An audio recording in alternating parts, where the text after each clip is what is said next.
BJP ভুল তথ্য এবং মিথ্যের সাহায্যে তৈরি করা উন্মাদনার উপর টিকে আছে। এখন তাদের ট্রোল বাহিনী ও গদি মিডিয়া যোগ্য সহায়তা করছে। এসআইআর কে এখন তারা আরো একটি রাজনৈতিক সার্কাসে পরিণত করেছে। বিজেপির যাবতীয় প্রচার যন্ত্র বিভ্রান্তিকর ক্লিপ প্রচার করছে।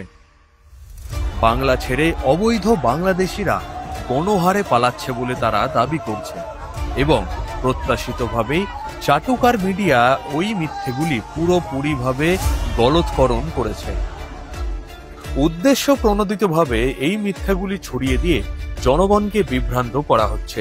এমনকি কিছু ধর্মান্ধ নিজেদেরকে রক্ষক হিসাবেও তুলে ধরছে। বৈধ ভারতীয় নাগরিকদের রীতিমতো হেনস্থা করা হচ্ছে। এমনকি 2002-এর এসআইআর তালিকায় নাম আছে তাদেরও। সম্প্রতি একটি ভিডিও ছড়ানো হয়েছে যেখানে দাবি করা হয়েছে বাংলার বুকে দাঁড়িয়ে অবৈধ বাংলাদেশি ও রোহিঙ্গারা এসআইআর এর বিরুদ্ধে প্রতিবাদ জানাচ্ছে, যা সম্পূর্ণভাবে মিথ্যা। ওই ভিডিও ফুটেজটি আসলে বাংলাদেশের ফরিদপুরের। অন্য একটি ভাইরাল ভিডিও ক্লিপে দাবি করা হয়েছে অবৈধভাবে থাকা রোহিঙ্গারা ভয়ে বাংলা ছেড়ে বাংলাদেশে ফিরে যাচ্ছে, যা আরও একটি মিথ্যাচার। এই ভিডিওটি আসলে বাংলাদেশের বাগেরহাট জেলার মোংলা ঘাটের। সম্পূর্ণ নিশ্চিত করে বলা যায় এসআইআর এর কারণে অবৈধ অনুপ্রবেশকারীদের বাংলাদেশে ফিরে যাওয়ার ঘটনা একটিও যাচাইকৃত রিপোর্ট এখনো পর্যন্ত নেই। এই ন্যারেটিভটি সম্পূর্ণভাবে বিজেপির দ্বারা তৈরি করা বিভ্রম।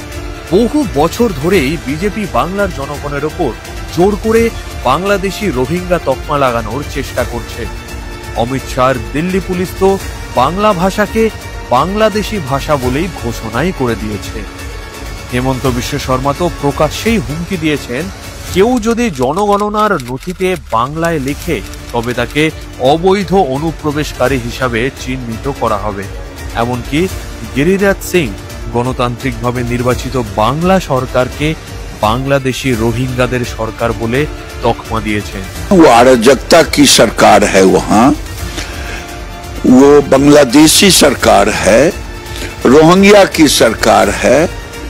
बंगाल को बांग्लादेश बनाने की साजिश ममता बनर्जी का है वोट के लिए।